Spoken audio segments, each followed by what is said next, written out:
Բարև ձեզ, դիտակետն ուղիղ եթերում եք, զրուցենք Հայաքվե միավորման անդամ Մենուա Սողոմոնյանի հետ։ Բարև ձեզ, պարոն Սողոմոնյան, շնորհակալ եմ հրավերն ընդունելու համար։ Շնորհակալ եմ հրավիրելու համար, լուսինի։ Սիրով։ Պարոն Սողոմոնյան, Ալիևի ռազմատենչ հայտարարությունները չեն դադարում, չնայած այս իշխանությունները մեզ վստահեցնում էին, որ օգոստոսի 8-ից հետո այլևս Հայաստանի եւ Ադրբեջանի միջև խաղաղություն է հաստատված, բայց տեսնում ենք, որ Ալիևի հայտարարությունները այլ բանի մասին են խոսում։ Հիմա փորձենք միասին հասկանալ, արդյոք Ալիևի համար այդ օգոստոսի 8-ի խաղաղության համաձայնագրի նախաստորագրումը որևէ արժեք ունի եւ եթե այո, ապա սա ինչ է նշանակում, որովհետեւ իր հայտարարությունները նաեւ ընդդեմ Ամերիկայի Միացյալ Նահանգների միգուցե նախագահի է, այսպես ասեմ, որովհետեւ նա էլ իր միջնորդությունն ուներ այս ամենում։ Խնդրեմ։ Պարզից էլ պարզ է, որ այս գործընթացին ոչ ոք շատ մեծ լրջությամբ չէր մոտենում։ Եթե Թրամփի մասին խոսեցիք, եթե Թրամփը լրջությամբ մոտենար այս գործընթացին, չէր խառնի Հայաստանի անունը Ալբանիայի անվան հետ, Ադրբեջանի անունը Կամբոջայի անվան հետ։ Պարզ է, որ այս ամեն ինչը խաղաղության իմիտացիա էր, Ամերիկայի Միացյալ Նահանգների կողմից այդ ցուցադրական ջանքեր էին, ու Թրամփի վարչակազմի կողմից ցուցադրական ջանքեր էին, չեմ ուզում ասել, որ Ամերիկայի Միացյալ Նահանգներ պետությունը որպես Հայաստանի բարեկամ գործընկեր պետություն շահագրգռված չէ խաղաղությամբ, բայց այդ խաղաղությունը ոչ թե հենց ինքնանպատակ է Ամերիկայի Միացյալ Նահանգների համար խաղաղություն, այլ այդ խաղաղության process-ը այնպես գնա, այնպես ընթանա, այնպիսի բալանս հաստատվի տարածաշրջանում, որ այստեղ Իրանը եւ Ռուսաստանը այս տարածաշրջանից բացակա լինեն։ Եվ այսպիսով, եթե այդ խաղաղություն կոչվածի անվան տակ այստեղ մեծանա Թուրքիայի եւ Ադրբեջանի ազդեցությունը, դա ձեռնտու է Ամերիկայի Միացյալ Նահանգներին զուտ որպես պետություն, որը տերություն, որը որ գլոբալ մրցակցություն է իրականացնում աշխարհի տարբեր տարածաշրջանում եւ այդ մրցակցության մեջ ունի հակառակորդ իդեմս Իրանի Իսլամական Հանրապետության եւ ունի հակառակորդի հասնող մրցակից իդեմս Ռուսաստանի Դաշնության։ Այդ հասկացանք։ Հիմա ինչ վերաբերում է բուն այդ process-ին, փաստաթղթին օգոստոսի 8-ի Ադրբեջանը վերաբերվում է որպես պարզապես թղթի կտորի, Իլհամ Ալիևը այդպես է վերաբերվում, նրա վերաբերմունքը արդեն իսկ տեսանելի է։ Ինչու երկար ժամանակ, բավական երկար ժամանակ հոխորտ տանկներ չէր գալիս Բաքվից, ինչու Ալիևը սպառնալիքներ չէր տեղում։ Բավական երկար ժամանակ, այս գրեթե ամբողջ ամառվա ընթացքում ինչ որ տարածքային լուրջ պահանջների ներկայացում Ադրբեջանի կողմից կարծես թե չէր լինում։ Իհարկե ժամանակ առ ժամանակ ինչ որ բաներ լինում էին։ Խնդիրը նրա մեջ էր, որ Փաշինյանը ըստ էության ստանձնել էր հանձնառություն կատարելու մեկ այլ կարևոր ադրբեջանական պահանջ, թույլատնելու թուրք-ադրբեջանական պահանջ, թույլատնելու Հայաստանյան Առաքելական Սուրբ Եկեղեցին, կազմաքանդելու Հայաստանյան Առաքելական Սուրբ Եկեղեցին։ Հովանավանքի երկրորդ շոուի, պատարակ շոուի տապալումը ցույց տվեց, որ ի վիճակի չի Նիկոլ Փաշինյանը այստեղ ադրբեջանական, թուրք-ադրբեջանական այդ կարևոր պահանջը իրականացնելու։ Դրա համար հասկանալով հանդերձ, որ Ադրբեջանի համար կարևոր նշանակություն ունեցող, Թուրքիայի համար կարևոր նշանակություն ունեցող այդ process-ը, որ Փաշինյանը տապալել է, չի կարողանում իրականացնել, որովհետև ժողովուրդը չեն գալիս։ Ինչ գուցե ժողովրդի մոտ կա եկեղեցու որոշ գործիչների նկատմամբ ինչ որ վերաբերմունք էլ եթե անգամ ժողովրդի մոտ չասեմ, ներողություն եմ ես խնդրում, ժողովրդի ինչ որ մի հատվածի մոտ անգամ եթե լինի ոչ միանշանակ վերաբերմունք, ինչ որ վերապահումներ, բայց մարդիկ Հայաստանի Հանրապետության բնակչության ճնշող մեծամասնությունը հասկանում է, որ այն ինչ որ Փաշինյանը անում է այսօր եկեղեցու դեմ, դա անարդար օրակարգ է։ Անարդար, անիմաստ, սրբապիղծ օրակարգ է, մարդիկ չեն կարողանում գնալ իրենց հոգևոր ընկալումներին, իրենց խղճի ձայնին դեմ չեն կարողանում գնալ։ Եվ այդ երկու պատարակ շոուները ցույց տվեցին այդ ամեն ինչը, որից հետո Իլհամ Ալիևը հասկացավ, որ այս հանձնարարությունը ըստ էության տապալել է Նիկոլ Փաշինյանը, ուստի ինչ է պետք անել, հասկացավ նաև, որ քանի որ չի կարողանում ուժ ցուցադրել համապատասխան ուժ պրոյեկտել Նիկոլ Փաշինյանը այս հարցում, ավելի են խորանում կասկածները նրա մոտ, որ Նիկոլ Փաշինյանը կկարողանա վերարտադրվել։ Որովհետև եկեղեցու դեմ ուղղված այս արշավ որ անում էր Նիկոլ Փաշինյանը, անում էր նաև նրա համար, որպես ինքը վերարտադրվի։ մենք այդ մասին խոսել ենք, այստեղ քաղաքական կոնֆլիկտ, մտնում է քաղաքական կոնֆլիկտի մեջ, նոր հրեշակերտում ժողովրդի աշկի առաջ ինքը պայքարում է այդ հրեշի դեմ, բայց տեսնում ենք, որ այդ հրեշ չի կերտվում, չի ընկալվում ժողովրդի կողմից համապատասխան ինչպես որ ինքը ուզում է, որ եկեղեցին ընկալվի որպես հրեշ, չի ընկալվում եւ ժողովրդի աջակցությունը չի ստանում նա այս հարցում եւ դա ավելի թուլացնելու է նրա դիրքերը եւ նրա ռեյտինգը ավելի մաշելու է։ Այդ ամեն ինչը հասկանում են նաեւ դրսում, հասկանում են նաեւ Բաքվում եւ հասկանում են, որ Փաշինյանի շանսերը շատ քչացել են վերարտադրվելու համար նորից իշխանություն ունենալու համար։ Այդ պատճառով առաջնորդվում են շանից մաս պոկելը խեր է սկզբունքով, որ հիմա պետք է նորից սկսեն սպառնալիքները գործադրել, բայց քանի որ Փաշինյանի համար մի հատ այդպես շատ կարևոր թեմա է այդ խաղաղության թեման, չէ՞ որ վերջին շրջանում նա այդ թեմայի վրա է կառուցում իր հիմնական գոյությունը, այսպես ասենք, իշխանության մնալու իր հիմնական իմաստը հիմա խաղաղության վրա է կառուցում։ Առաջ կոռուպցիայի վրա էր կառուցված, հետո հանրությունը հասկացավ, որ ոչ կարողանում է այսպես կոչված նախկինների թալանածը հետ բերել, ոչ էլ, բայց բացի դրանից տեսնում են, որ իր շրջապատում, իր օրոք, պակաս թալան ու կոռուպցիա չկա, շատ ավելի շատ կա եւ շատ ավելի համակարգված ձևով է այդ ամեն ինչը տեղի ունենում։ Հիմա գլխավոր այսպես թիրախը, որ կպնում է ինքը խաղաղությունն է, որ պատերազմ չի լինի, որ խաղաղություն կլինի եւ այլն, եւ դրա համար այդպես ըստ էության աղաչում է, որ խաղաղության հետ կապված process-ը չփչացնեն ադրբեջանցիները, մինչեւ իր ընտրվելը սպառնալիքներ չանեն, խաղան էլի մտնեն այդ խաղի մեջ, խաղան ադրբեջանցիները ցույց տան, որ այո, իրենք էլ են խաղաղություն են ուզում, հա, եւ դրանով ժողովրդին ասի, տեսեք, ես խաղաղություն եմ բերում, հա, բայց դրա փոխարեն, ինչպես ասացինք, արդեն հանձներ առել, որ մի այլ կարևոր օրակարգ, հա, եկեղեցու կազմակերպումը իրականացնել։ Չի ստացվում, հետեւապես Ալիևը նորից դիմում է իր հին մեթոդին, սպառնալիքներ, շանտաժ, ահաբեկում, օկել ինչ-որ բաներ, տեսնենք առաջիկայում ինչ կլինի։ Համենայն դեպս այսօր Ադրբեջանը լուրջ խնդիր ունի ջրային ռեսուրսների եւ ջրային ռեսուրսների առումով ինքը ճգնաժամային իրավիճակ ունի Ադրբեջանում եւ թեև Արցախը նվաճել է եւ Արցախի խմելու ջրի ռեսուրսները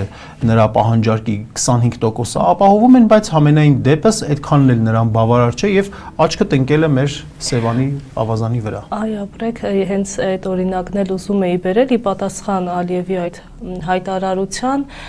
Նիկոլ Փաշինյանը, նաեւ ԿՊԱ-կան մի շարք падգամավորներ Ալիևի փաստաբանությունը ստանձնեցին։ Օրինակ, եթե չեմ սխալվում, Ալեն Սիմոնյաններն ասեց, դե Ալիևը չի ասել ես տանկերով եմ գալու, ինքը եթե գա մեքենաներով են գալու։ Հետո ասում են, դե տեսեք, մենք ձեզ իրական խաղաղություն ենք բերել, ի վերջո ղազախական ցորեն Ադրբեջանի տարածքով մտավ Հայաստան, սա է իրական խաղաղությունը, դուք ինչ եք ուշադրություն դարձնում Ալիևի ասածների վրա։ Հիմա ինչ է նշանակում, այսինքն ինչ Ինչ տանկերով են գալու, թե մեքենաներով են գալու, որ մեքենաներով եկան ենթադրենք։ Այդ ադրբեջանցիները, որ գան այստեղ մեքենաներով, դիցուկ, եթե գան, իրենց նույն ձևով են պահելու, ինչպես օրինակ այստեղ գտնվող իրանցիները։ Իրենց նույն ձևով են պահելու, ինչ այստեղ գտնվող հնդիկները։ Իրենց նույն ձևով են պահելու, ինչ այստեղ գտնվող ռուսները։ Իրենք գալու են ասելու են մենք հյուր ենք եկել ձեր երկիր, ինչի համար են գալու։ Գալու են այստեղ սովորեն, գալու են այստեղ աշխատանք գտնեն, ինչի համար են գալու։ Պարզ է, որ ոչ որպես հնդիկների նման են գալու, ոչ իրանցիների նման են գալու, ոչ ռուսների նման են գալու։ Իրենք գալու են այստեղ հստակ նկրտումներով, հստակ պահանջներով, տարածքային պահանջներով, կարգավիճակի պահանջներով են իրենք գալու։ Ու եթե գան այստեղ ու ինչ որ մի խնդիր լինի, իրենց թիկունքին կանգնող չի լինելու, բարձ հարցեր են, չէ, որ տալիս ենք, հասկանում ենք, ինչքան էլ ավտոմեքենա, հա, իհարկե ավտոմեքենաներով են գալու, կամ քայլելով են գալու, կամ հեծանիվով են գալու, կամ սամակատով են գալու։ Ի վերջո խնդիր չի առաջանալու նրանց գալու հետ կապված, բնականաբար առաջանալու է։ Սա էլ է արդեն ակնհայտ է դարձնում, որ խաղաղության օրակարգը փուչիկ է, չկա, չի կարող լինել խաղաղություն, որովհետև այդ երկիրը Ադրբեջանը չի ուզում խաղաղություն։ Իսկ Հայաստանի Հանրապետությունն ուզում, Նիկոլ Փաշինյանն ուզում է։ Ոչ էլ Նիկոլ Փաշինյանն է ուզում խաղաղություն։ երկուսին էլ պետք է կիսապատերազմական վիճակը, մեկին պետք է Ալիևին պետք է իր հաղթանակները շարունակաբար հաղթանակներով իր հանրությանը կերակրի, որովհետև հաց չի կարողանում ապահովել իր երկրին, գնալով նրա տնտեսական ռեսուրսները մաշվում են, գնալով նրա նավթի արդյունահանումը եւ արտահանումը պակասում է։ Նա պետություն է, որը նստած է նավթային ասեղի վրա, գազային ասեղի վրա եւ այդ ռեսուրսները գնալով պակասում են։ Ու քանի որ դիկտատուրա է, այնտեղ չկան ազատություններ եւ այդ ազատությունների չլինելն էլ չի բերում նաեւ տնտեսական աշխուժության, այլ երկիրը նստած է միայն գազի ու նավթի պաշարների վրա, բնական ձևով էլ չկան, հա, այնտեղ շատ այդպես տոտալիտար երկիր է։ Եվ դրա համար ինքը պետք է իր հասարակությանը կերակրի տարբեր անուրջներով, տարբեր խոստումներով, որոնք որ նացիոնալիզմի հետ են, նացիզմի հետ են կապված։ Նա բազմաթիվ խնդիրներ ունի 44-օրյա պատերազմում սպանվածների, իր երկրի քաղաքացիների, սպանված քաղաքացիների ընտանիքների հետ, այդ ընտանիքներին ապահովելու խնդիր ունի, այդ ընտանիքներում դժգոհություններ կան, լավ, զավակները իրենց սպանվեցին եւ հետո ինչ է տեղի ունենալու։ Նա խնդիր ունի վիրավորների, հաշմվածների սոցիալական կարիքները ապահովելու։ Այդ ամեն ինչը խնդիրներ են, որոնք որ տնտեսական առումով չի կարողանում ինքը լուծել, փողը չի կարողանում համապատասխան չափով գտնել։ Հետևաբար հասարակությանը դժգոհությունները մեղմացնելու, կոնսոլիդացված, համախմբված պահելու համար պետք է շարունակել թշնամությունը Հայաստանի հետ։ Ախր տրամաբանական էլ չի, Արցախը նվաճել է, 12000 կիլոմետր քառակուսի տարածքը նվաճել է, բայց 5 տարի անցել է, բնակեցում չի կատարվել։ Բնակեցումը շատ չնչին է։ Այն, որ իրենք այդ տասնյակ տարիներ խոսում էին, բա այսքան փախստականներ կան, այսքան մեր տարածքները զավթվել են, փախստականներ կան, բա հիմա այդ տարածքները ինքը վերազավթել է, նվաճել է։ Ինչու բնակեցում տեղի չի ունենում եւ հիմա էլ Հայաստանի տարածքների վրա է, Հայաստանի Հանրապետության հետ ջնջում Արցախից, տարածքների վրա։ Դա շատ լավ իրականացում է։ Նույն ձևով իսկ Նիկոլ Փաշինյանին խաղաղությունը, իրական խաղաղությունը հետաքրքիր չէ այն տեսանկյունից, որ եթե իրական խաղաղություն իսկապես լինի, ինքը պարզապես անելիք չի ունենալու։ Իր իշխանության մնալը զիջումների հետ է կապված։ Ինքը իշխանության է մնում, որպեսզի զիջի։ Եվ հարևան պետություններն էլ են ուզում, որ ինքը իշխանության մնա, որ շարունակաբար զիջի։ Այս զիջելը իրեն էլ է ձեռնտու, Նիկոլ Փաշինյանին էլ է ձեռնտու, որովհետև դա է իր իշխանության մնալու բանալին, այսպես ասած, գործիքը։ Դրա համար ոչ Ալիևին, ոչ Նիկոլ Փաշինյանին իրական խաղաղություն չի հետաքրքրում։ Եթե մենք ունենայինք Հայաստանի Հանրապետության նորմալ ղեկավար, նա կձգտեր իրական խաղաղության, բայց կձգտեր իրական խաղաղության, այո, եւ դիվանագիտության դաշտում, բայց նաեւ երկրի անվտանգությունը բարձրացնելով, մակարդակը բարձրացնելով, ռազմական տեխնոլոգիաների մեջ ներդրում անելով, իսկական ժողովրդավարություն ստեղծելով, համախմբվածություն մարդկանց ապահովելով, կրթության մեջ մեծածավալ ներդրումներ անելով, քարոզչության դաշտում անընդհատ պոզիտիվ մեսիջներ տալով, մարդկանց պատրաստելով վիճակի, որ ոչ թե կռվի վիճակի, այլ պարզապես մարտունակությունը բարձրացնել այն աստիճանի, որը որ ինքնին ապահովություն կբերի, որը որ առանց կրակելու Ադրբեջանին հետ կպահի մեր վրա հարձակվելու նկատառումներից։ Պարոն Սողոմոնյան, ձեր խոսքում հպանցիկ անդրադարձ կատարեցիք նաև իշխանությունների կողմից եկեղեցու դեմ սկսած արշավին, ես կուզեմ խոսել մեկ շատ այսպես լսել եմ մի քանի մասնագետներից, որ հնարավոր է այսպիսի ցանկություն ունի Նիկոլ Փաշինյանը, մենք արդեն կարծում եմ բոլորիս համար արդեն գաղտնիք չի, որ Հովանավանքի այդ Ստեփան Ասատրյանը արդեն իշխանությունների այսպես ձեռքի ներողություն այդ բարի համար ձեռքի խամաճիկն է դարձել եւ կարծես թե նրան են միանում նաև որոշ այսպես նրա ընկերներ տեղեկություններով նրա ընկերներն են, այո, նրա ընկերներն են, եւ Տեր Թադեն եւ Տեր Տարոնը, նրա ընկերներն են, ես այդպես գիտեմ։ Ահա։ Հիմա մարդիկ վտանգ են տեսնում կամ մասնագետները, որ Նիկոլ Փաշինյանը գնում է հակաթոռ կաթողիկոսություն ստեղծելու։ Ըստ ձեզ դա իրատեսական է եւ արդյոք Փաշինյանը ունի այդպիսի մտադրություն։ Փաշինյանը ունի այդպիսի մտադրություն, քանդելու եկեղեցին, ստիպելու, որ կաթողիկոսը հրաժարական տա, իր դրածոյին բերելու այստեղ, բայց նա այդպիսի հնարավորություններ չունի պարզապես։ Չի կարող, այդ հարցին ինքը լուծում տալ չի կարող։ Չի կարող որևիցե մի օրինակ Տեր Թադեն կլինի, կամ այդ Ստյոպան կլինի, կամ մյուսը կլինի, բերեց ենթադրենք դրեց կաթողիկոս։ ասենք, ինչ այս մեր ամբողջ քահանայից դասը ինչ ա լինելու, գնալու են նրան հպատակություն են հայտնելու։ Ես համոզված եմ, որ նման բան չի լինելու։ Մեր եպիսկոպոսները գնալու են նրան հպատակություն են, կարող է մի 4 հոգի, 5 հոգի, լավ 10 հոգի գտնվի նրանց մեջից, որ գնան, ասենք, հպատակություն հայտնեն։ Հետո պետք է արագացրած կարգով ինչ որ տրեյնինգներ անեն, ասենք, Գևորգյան ճեմարանի ենթադրենք անցած այդ ուսումնառության այդ ծրագիրը տրեյնինգ պետք է անեն, ասենք, հոգևորականներ ձեռնադրեն եւ ուղարկեն վանքեր, այդ հոգևորականներն էլ չակերտյալ, հա, գնան պատարակ մատուցեն, մատաղի աղ օրնեն, կնունք անեն, չգիտեմ, թաղում անեն եւ այլն, ժողովուրդն էլ այսպես գնալու է, ասելու է նոր Հայաստան, նոր եկեղեցի, հա, նոր հայրապետ, անմտություն է սա անմտություն է, սա չի կարող հաջողվել։ Այս սրբապիղ ծորակարգը պարզապես չի կարող հաջողվել։ Ինքը կարող է ձերբակալել բոլոր քահանաներին, բոլոր եպիսկոպոսներին, վարդապետներին, բոլորին կարող է ձերբակալել, կալանավորել, գնդակահարել, չգիտեմ ինչ անել։ Ինքը գուցե կան, բայց դա այդ հարցին ֆունդամենտալ լուծում չի տալու, չի փոխվելու։ Կարող է պարզապես այդպես ուղղակի վերացնել, փորձել վերացնել, բայց չի լինի նման բան եւ ինքը շատ լավ հասկանում է, որ իր գործողությունները ինչքան էլ բռնության էլեմենտներ պարունակեն, կմարսվի այն գործողությունը,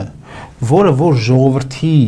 գիտակցության մեջ, ժողովրդի խղճի մեջ, ժողովրդի աշխարհընկալման մեջ համապատասխան համաձայնություն կունենա, լեգիտիմություն կունենա։ Այս գործընթացը չունի այդ լեգիտիմությունն ու համաձայնությունը, միանշանակ համոզված եմ ես։ Հուսանք, պարոն Սողոմոնյան։ Չէ,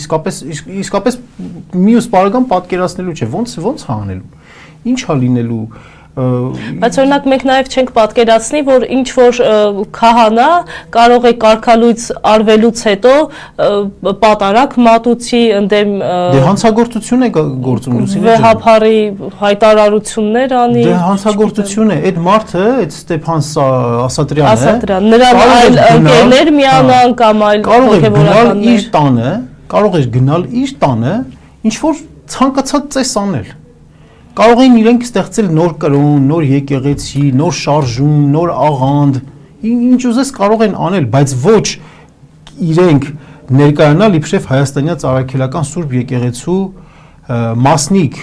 ներկայացուցիչ, որովհետև նա այդպիսին չէ, նա վերջ, նա կապ չունի, նա սովորական աշխարհիկ մարդ է, նա իրավունք չունի անելու այդպիսի բան։ Եթե ես վաղը դուրս գամ ու ասեմ եկեք պատարակ եմ անում, ես պատարակիչ քահանա եմ, ոնց կվերաբերվեն մարդիկ ինձ։ Այդ նույն ձևով իրեն են վերաբերվելու, չէ՞, որ մի քիչ խորը այսպես նայենք, բնականաբար չի տապալված օրակարգ է ի սկզբանե, Նիկոլը գնալու է, փորձելու է սադրանքների գնալ, փորձելու է այս process-ի մեջ անել այնպես, որ բախումներ լինեն քաղաքացիական եւ դրա համար այդ ամեն ինչը կանխելու համար ենք նաեւ մենք հանցագործության մասին հաղորդում տվել, նախորդ ուրբաթ օրը հաղորդում ենք տվել, որովհետեւ այդ process-ը ինչ որ շարունակում է, այդ ատելության խոսքը, որ շարունակվում է, այդ հրահրումները, որ շարունակվում են, դրանք հղի են քաղաքացիական բախումներ բերելու վտանգով եւ եթե իրավապահ մարմինների մոտ ի վերջո չարտնանա այդ պատասխանատվության գաղափարը ֆիդուցիար, որ չի կարելի թույլ տալ այդ ամեն ինչը անպայման դրանք կհանգեցնեն բախումների։ Գործող վարչախումբը խոսում է նաև կրթվելու մասին, Նիկոլ Փաշինյանն էլ հիշում եք, անգամ այսպես 1 րոպեանոց տեսանյութեր էր հրապարակում եւ խոսում էր, որ կրթվելը շատ կարեւոր է, եթե ուզում ես լավ ապրել, պետք է կրթվել, նաև նրա ընտանիքի անդամներն էլ, հատկապես Աննա Հակոբյանը կրթվել է Նորաձևի արշավ է սկսել եւ այդպես բազմաթիվ մարդիկ գնում մասնակցում են ըստ իրենց, բայց այսօր մենք լսում ենք հայտարարություն է տարածվել, որ ոչ մասնագիտական բուհերից հայոց լեզու առարկան պետք է հանվի։ Հիմա այս մեկը մյուսին չի հակասում, կրթություն են քարոզում, բայց հայոց լեզու առարկան ոչ մասնագիտական բուհերից հանում են առանցային էլ ասեմ շատ վատ պատկեր ունենք ուսանողության շրջանում, այսպես հատկապես հայոց լեզվի հետ կապված բավական ոչ տեղեկացված են, ոչ բանիմաց են մեր, չեմ ասում ոչ բոլորը, բայց այդպես երիտասարդության շրջանում կաղում են այնուամենայնիվ հայոց լեզու առարկայից։ Հարցը մի երկու շերտ ունի։ Առաջինը գանք բուն նրանց դրդապատճառներին, Փաշինյանի նրա կնոջ դրդապատճառներին։ Պարզ է, որ իրենք յուրաքանչյուր գաղափար ապականում են։ Պարզ է, որ նրանք կրթության մասին իսկապես հոգ չեն տանում։ Կրթության մասին հոգ տանելու պարագայում այսօր մեր ուսուցիչների աշխատավարձերը չէին կարող լինել այդ խղճուկ վիճակում։ Եթե կրթության մասին նրանք հոգ տանեին, այսօր մեր ուսուցիչների հեղինակությանը բարձրացման, վարկի բարձրացման ուղղված լուրջ պետական ծրագիր կիրականացնեին։ Իհարկե մենք դա անելու ենք հետագայում։ Եթե կրթության մասին հոգ տանեին, այսօր կրթության բովանդակությունը իսկապես կզարգանար եւ հանրապետության մասնագիտական համայնքների համաձայնությունը կստանար բազմաթիվ առարկաների, ինչպիսին հայոց պատմությունն է, հայոց լեզու եւ գրականությունն է եւ այլ առարկաներ, այդ առարկաների դասագրքերի նյութի, ծրագրային չափորոշիչների, այդ ամեն ինչի հետ կապված մասնագիտական համայնքը իրենց կաջակցեր, բայց այսօր նորմալ մասնագիտական համայնքը իրենց չի աջակցում։ Բոլոր նորմալ պատմաբանները իրենց քննադատում են այդ դասագրքերի նյութի համար, բոլոր նորմալ լեզվաբանները եւ գրականագետները քննադատում են, որովհետեւ այն ինչ որ իրենք անում են, այդ նյութերով, այդ ծրագրերով ուզում են պարզապես կերտել ուտելու համար ապրող քաղաքացի։ Դրա համար էլ պատահական չէ, որ այդ մեծ պլակատների վրա գրում են կրթվենք, որ հարստանանք։ Հարստանալը փողը այսպես թե այնպես գալու է կրթվող մարդու համար, փողը գալու է, բայց այդ կրթվող մարդու համար պետք է լինի նպատակ, պետք է լինի առաքելություն, որը որ մենակ ուտելու հետ կապված չէ եւ հագնելու հետ կապված չէ։ Եթե մարդը իր նպատակը, առաքելությունը ուտելու ու հագնելու հետ է կապում ու փողի հեռանկարի հետ է կապվում, դա շատ վատ է։ Դա բերում է քաոտիկ իրավիճակի, դա բերում է անիշխանության, դա բերում է նրան, որ հասարակությունը քաղաքակրթությունից հետ է դառնում դեպի վայրենություն։ Այս ամեն ինչը հասկացանք։ Հիմա ինչ վերաբերում է հայոց լեզվին, հայոց լեզու եւ գրականությանը։ Եթե այսօր կրթական ծրագրերը լինեին այնպիսին, դպրոցի հանրակրթության վիճակը լիներ այնպիսին, որ հայոց լեզու եւ գրականություն առարկան դպրոցում կարողանար ապահովել այնպիսի մակարդակ աշակերտների մոտ, շրջանավարտների մոտ, որ իրենք կկարողանային գեղեցիկ ու կապակցված խոսք ունենալ, գրագետ տեքստ ունենային, շարադրանք ունենային եւ այլն, ապա գուցե հենց այդ ձևով, հենց այդ ձևակերպումով առարկայի կարիք չլիներ հայոց լեզու եւ գրականություն, բուհերում կարիք չլիներ։ Եթե ընդունելության քննությունները հայոց լեզվից եւ գրականությունից այնպիսին լինեին, որ պարապող աշակերտները ամբողջական կենտրոնացումը չէին անի անգիր անելու վրա եւ ինչ որ տողերից անգիրներ հիշելով տողեր լրացնեին եւ այլն, որը որ բարթացնում է նրանց աշխատանքը եւ ոչ բարյացակամ վերաբերմունք է ստեղծում հայոց լեզվի եւ գրականության նկատմամբ, ցավոք սրտի այդպեսին է, եկեք օբյեկտիվորեն հարցին նաեւ այդ կողմից նայենք, էլի։ Հա, ապա այս իրենց քայլը, այս իրենց արածը շատ ավելի մեծ դժգոհություններ առաջ կբերեր։ Բայց իրականում հետեւյալը պետք է նաեւ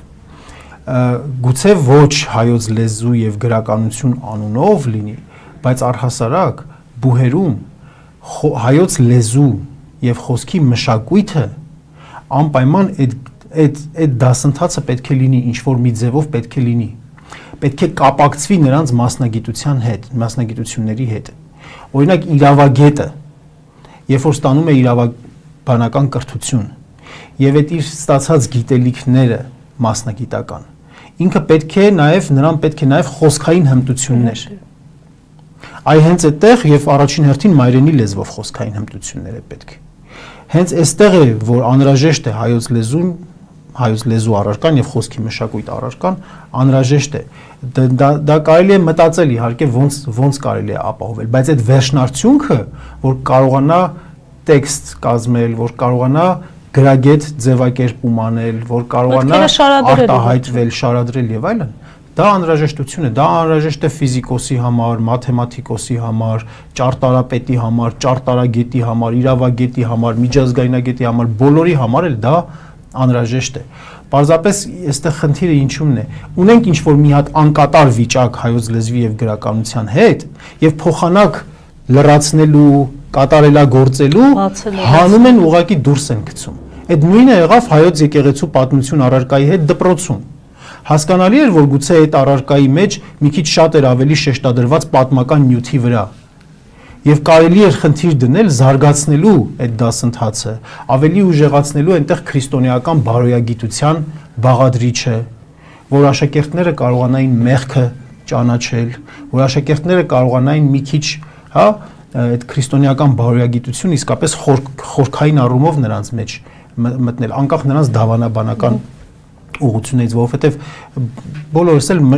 առնվազն մշակութապես քրիստոնյաներ ենք, առնվազն մշակութապես քրիստոնյաներ ենք, դրա փոխարեն վերցնում են եւ ասում են դե քանի որ անունը պատմություն է, հայ եկեղեցու պատմություն է, հայոց պատմությունից չի կարելի զատել, վերցնում են եւ դուրս են շպրտում։ Սա իհարկե ցուցադրում են նրանց հակազգային, հակահայ բնույթը, դա պարզ է եւ հասկանալի է։ Եթե սրտացավ մոտեցում լիներ, իմ ասած տարբերակով կլիներ մոտեցումը, ինչը որ մենք հետագայում անելու ենք իհարկե։ Շնորհակալ եմ, պարոն Սողոմոնյան, շատ հետաքրքիր հարցազրույցի համար։ Զրուցում էինք Հայաքվե միավորման անդամ Մենուա Սողոմոնյանի հետ, այսպիսին էր դիտակետը, կհանդիպենք։